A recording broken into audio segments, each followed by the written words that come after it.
Welcome into the Big Little Podcast, everybody. I'm your host, Patrick Previty. That is Andrew Greig. Week 12 of the CFP rankings came out last night. Andrew, first word. Yeah, so big SEC matchups this week. I think everything will kind of sort itself out at some point. But this week you have Georgia versus Texas, as well as Oklahoma versus Alabama, number 11 versus number 4, and number 5 versus number 10. Two huge matchups, both of the lower seeded teams going on the road. So it'll be interesting to see how those turn out. If each of those teams or either of those teams can get a road win versus a top 5 opponent, it'll look really good on the resume and almost maybe not guarantees them a spot in the college football playoff for either the lower seeds, but it'll cause some massive shakeups in the rest of the rankings, because where do you put Alabama? Where do you put Georgia? If either of those teams lose, do they go on the lower end of the top 10? Or are they just outside of the top 10? Is there any chance?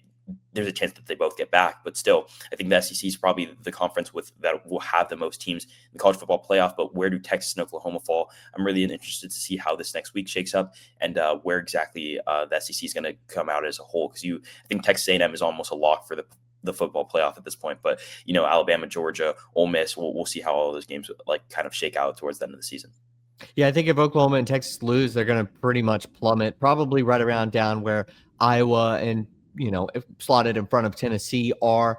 If they do win, I think that that's a really good sign for the conference just as a whole, is the strength. I think it's good parity and everything like that. Both those teams could potentially not make it to the SEC championship game. So if they don't, in 10-2 and whatever, other wins are maybe available to them, I'd have to double check their schedules. I think that they're definitely in that case.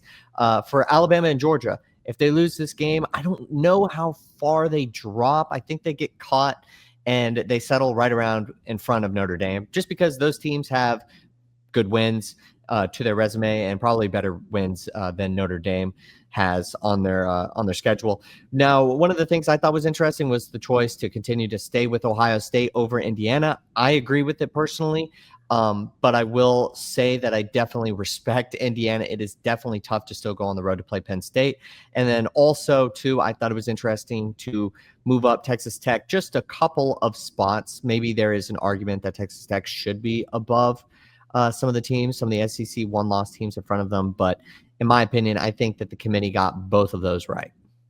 Yeah, I think you'd have to say they got both those right at this point. I was making the case for Indiana last week as well, but you go on the road to Penn State, which is obviously a tough environment, but needing a late score to win that game versus a Penn State that's battered and bruised at this point. That was their 6th straight loss, and especially after what Ohio State did to them last game. Obviously, it was close at one point during that game, but then Ohio State eventually ran off with it. And different scenarios, because it was Ohio State at home versus Indiana goes on the road. But at the same time, when the week before, the team that you're arguing you should be in front of goes ahead and beats a team that you needed a late score against and beat them by 24 points, it's a little bit hard to make the argument. So I'm fine with the 1 and 2 rankings at this point. I think it's interesting to see how they'll play out towards the end of the season. The Big Ten championship will probably be the decider at that point. And then where I think an interesting narrative moving forward is, where does Ohio State or Indiana fall to if either of those teams, which one of those teams loses the Big Ten championship? Because they've both had great seasons. Do you just put them at the 3rd spot, like under the SEC champion, or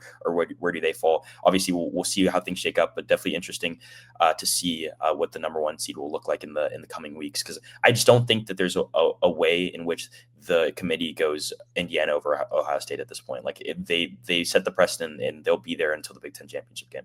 Yeah, both teams winning out in a sense and then playing in the Big Ten championship game, they're practically guaranteed, in my opinion, a top 3 seed.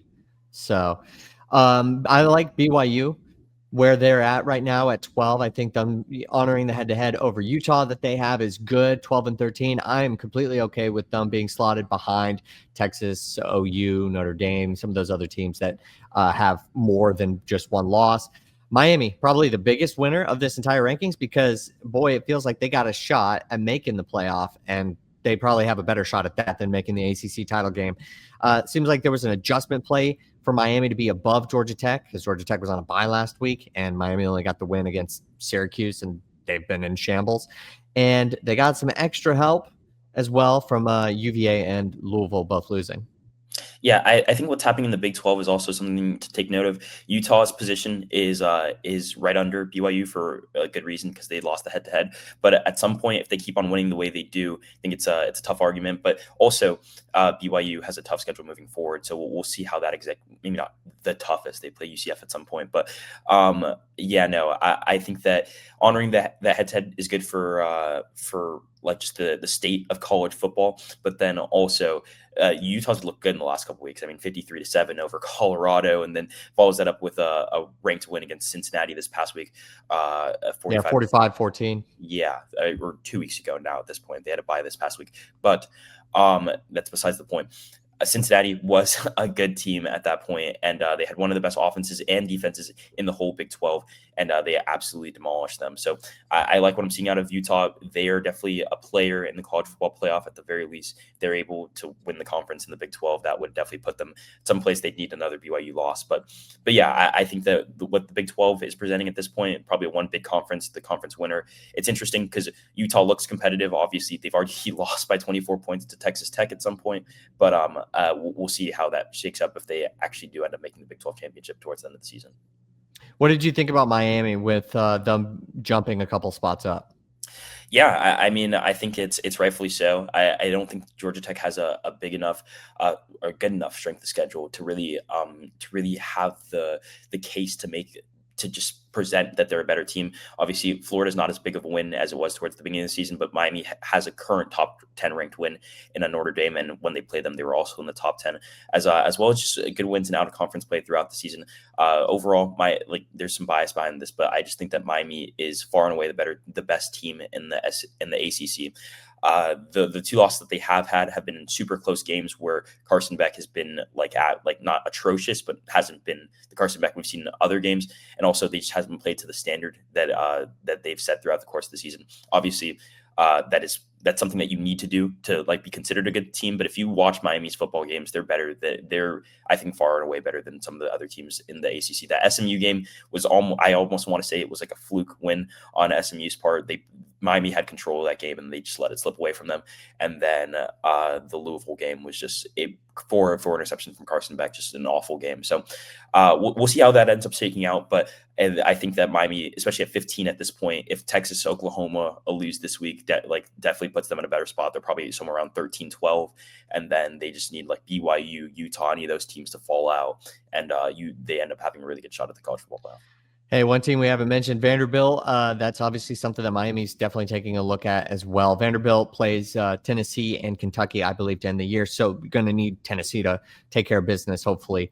And I don't think Tennessee's in any sort of range to make the college football playoff. They're 23rd and they're 6-3. So I think it's good that they could get that win. Miami can get that jump over Vandy potentially if they were to lose in the last week of the regular season for them. I think Miami right now, the way that this looks, the College Football Playoff Committee is saying when you inch up to Notre Dame and you get close enough, once you're within 3, then they get to put up the resumes of each team. And then I think that's the moment when we'll see, the committee is going to honor the head-to-head here, and they're going to put Miami above Notre Dame. Now, that time did not come this week. It didn't come last week, but maybe in a few weeks when both teams are 9-2 or what have you, we're going to see it. I definitely will say, and I'll just go out on a limb here, both teams 10-2. Miami doesn't make the ACC title game. They're in the college football playoff over Notre Dame. I don't think that there is really any disputing that is what is going to happen. We're just where we are right now, and the committee weighed potentially Notre Dame's win streak a little bit too much or more than it should have.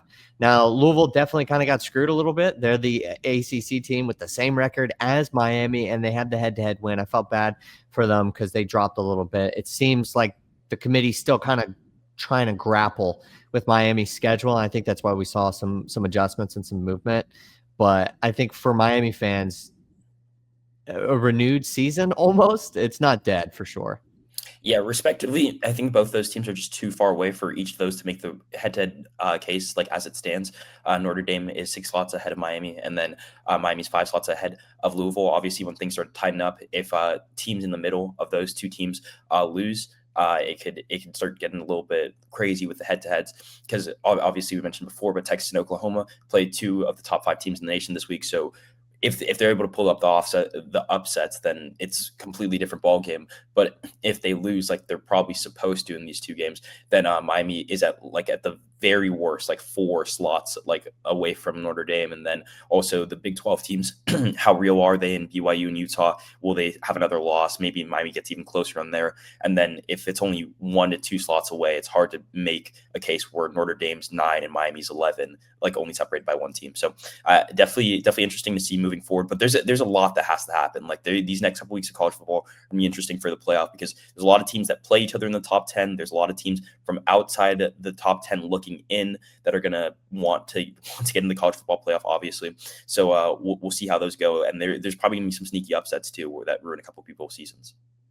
I think for Miami, they're definitely going to be big fans of Texas Tech, just to make sure that is a one bid conference. So the best team in that conference, therefore, would get the one, automatic, automatic, I say in quotes because it's just highest ranked conference champions, but they would get that bid and they wouldn't have to worry about anybody else. I like that. Completely agree with you. For the ACC, they just need to make sure that there's going to be 2 spots available. There's 2 extra spots, because the conference champion's probably going to be, obviously should be ranked pretty high, probably higher than the G6 champion. And so you just got to make sure you got that 1 extra spot for Miami if they're trying to sneak in. Also, one last thing here. It would look very weird if Miami did not make the college football playoff and USF and Notre Dame did. That's 2 wins over playoff teams. They should be in. Yeah, I think I have just a little bit to add on the Big 12 portion of that. I think it's interesting to look at the possibility of Utah or BYU winning the conference, because that would massively impact Miami's chance of making the college football playoff. Obviously, Texas Tech sits at number 6 in the college football playoff committee rankings right now. I don't think that a loss to either of those 2 schools in the Big 12 championship will have them anywhere lower than like 8 or 9. So if the Big 12 is a 2-bid conference, like you mentioned, it's going to be tough to make an argument for Miami, because there's just not enough spots left. At this point, it looks like 1 through about 8 are almost secured, barring any like absolute craziness. Ohio State, Indiana, Texas A&M, Alabama, Georgia, Texas Tech, all those teams, Oregon, throw them in there. They're probably all right in the mix for genuine contention in college football playoff, if not have already made the case that they're going to be there. Indiana with 10 wins already. So we'll see how the rest of it shakes out. But there's maybe 2 at max 3 spots up for grabs, and we'll see who ends up claiming them.